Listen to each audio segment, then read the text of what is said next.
The activity I chose to review was the cylinders activity on Desmos Classroom. You can just search cylinders and you will find it easily. Let's look at the activity itself. It starts off, surprisingly, looking at the area of a square. And not just in terms of the formula length times width. In fact, it does not ask that question at all. It just asks how many unit squares will it take to fill up this rectangle, hoping that the students would actually kind of maybe draw the little unit squares that are inside the rectangle, giving them an area of 12 unit squares. From there, it expands upon that to look at the rectangular prism and how many cubes it will take to fill in that. Once again, it does not reference the formula length times width times height at all. It's mostly looking at students' recognition that it would take 3 cylinders to fill this, and there'd be 4 rows of that, and then it would be 5 units high. Um, so still getting to the same result that just using the formula 4 times 3 times 5 would get, but looking at it from the sense of what is volume in the first place. It looks at 3 different strategies of how DeAndre calculated the volume: 12 times 5, 15 times 4, and 20 times 3. It's asking, where do these different numbers come from? What does the 4 and the 3 represent? It is going to be this bottom part, the bottom base of this rectangular prism. And the same idea, and then it would be multiplied by the height. Looking at this, it would ask them to come up with a very similar representation about how DeAndre got this particular representation. If it's going off of the previous example, this one would be 40 times 6. To use that, it would be equal to 240 cubic units, and students can check their work that way. And they could get the correct answer that way. 3, 2, 1.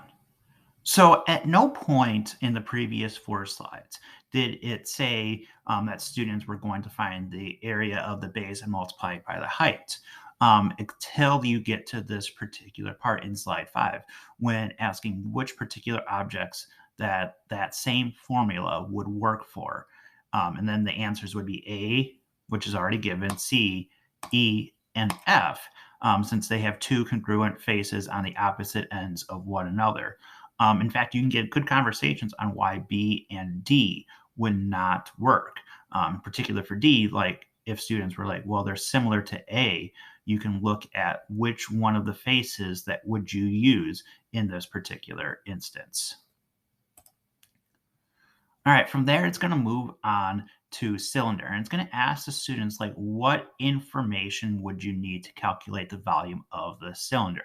Hopefully, going off of what you did in the previous slide, students would look at, I would need the area of the base as well as the height. And if I don't get the area of the base, I would need to know how to find the area of the base of a circle, or the area of a circle, excuse me, if they do not remember. But hopefully they would. While not giving them the area, it will give them the radius in the next slide. And students then should hopefully be able to use the formula pi r squared for the area of a circle and then multiply it by the height. Notice how students can also enter their answer in terms of pi by typing in pi. So in this particular case, you would take 3, you would square it since that's the radius, and multiply it by the height, so that you should get an answer of 90 pi. And the students can check their work and see their work by them filling in this particular cylinder. Notice how it goes in all the way. And it gives the approximation as well, about 282.743 cubic units. Cassie claims that the volume is 30 cubic inches. Why might Cassie have been thinking that? It's going to ask students to reason with different relationships. In this case, it's going to students are going to see that they have multiplied the radius by the height without squaring the radius. So students can type that in and then share it with the class so that they can see their particular responses as well. You can see that I already did my work for the next question. From there, students can just check their work for these different practice problems. Finally, students are really going to look at the relationships as numerically as well as physically between these two particular cylinders. It's going to ask them to create cylinders that are the same value. Now, students are going to start off by just wanting to do the same. But pointing to this keyword of different, it would ask students to come up with different cylinders. But students can manipulate this and change this one to say a height of 8 and a radius of 3, and say a height of 2, excuse me, and a radius of 6.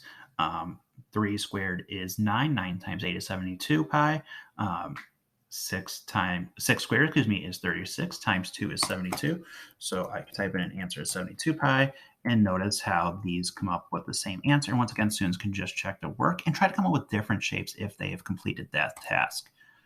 From there, students will get some more extension questions, kind of looking at how these different formulas are related, which is important, seeing as the volume is pi r squared, which would be the area of the base. So students can recognize that similarity and then kind of work through which one would have a greater volume. Students would be tempted to say that the one on the right because it is taller. But 1 squared is 1 times 6 is 6 pi. And the one over here is 2 squared, which is 4, times 2 is 8 pi. So it would actually be the short cylinder.